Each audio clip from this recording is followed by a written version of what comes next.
खासदारांची वज्रमूठ कायम ठेवा, आदित्य ठाकरे यांनी खासदारांना असा आग्रह केलाय। आदित्य ठाकरे यांनी शिवसेना उभाटा खासदारांची बैठक घेतली। जवळपास 1 तास ही बैठक झाली।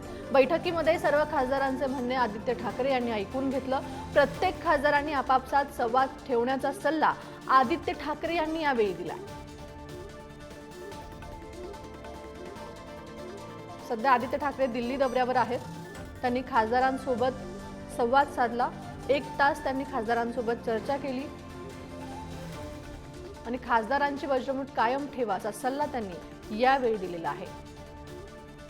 तर आपले प्रतिनिधी शिवाजी काळे आपल्या सोबत आहेत। तर आदित्य ठाकरे दिल्ली दौऱ्यावर आहेत, त्यांनी खासदारांची संवाद साधलाय। नेमका काय संवाद साधलाय?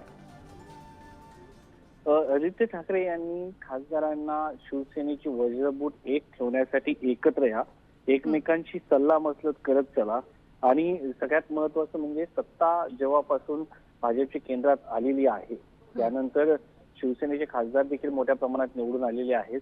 त्या खासदारांचं म्हणणं होतं की पक्षनिधीच्या संदर्भात काय काय करता येईल हे देखील करणं गरजेचं आहे कारण जेव्हा आम्ही मतदारसंघात असतो, मतदारसंघामध्ये निधी मिळत नाही, त्यामुळं देखील अनेक लोकांच्या सामोरं जावं लागतं। त्या दृष्टिकोनातून काही व्यूहरचना आखता येईल का, सिनियर जे नेते आहेत संजय राऊत, अरविंद सावंत यांच्या माध्यमातून काही करता येईल का, या संदर्भात देखील चर्चा झाली आहे। मात्र परस्परांमध्ये संवाद ठेवा, परस्परांबद्दल विश्वास ठेवा आणि शिवसेनेची वज्रमूठ जी आहे ती एकत्र ठेवा असा सल्ला जो आहे तो आदित्य ठाकरे यांनी दिलेला नक्की शिवाजी, धन्यवाद तुम्ही दिलेल्या या माहितीसाठी। तर आदित्य ठाकरे दिल्ली दौऱ्यावर आहेत, त्या संदर्भातली ही बातमी।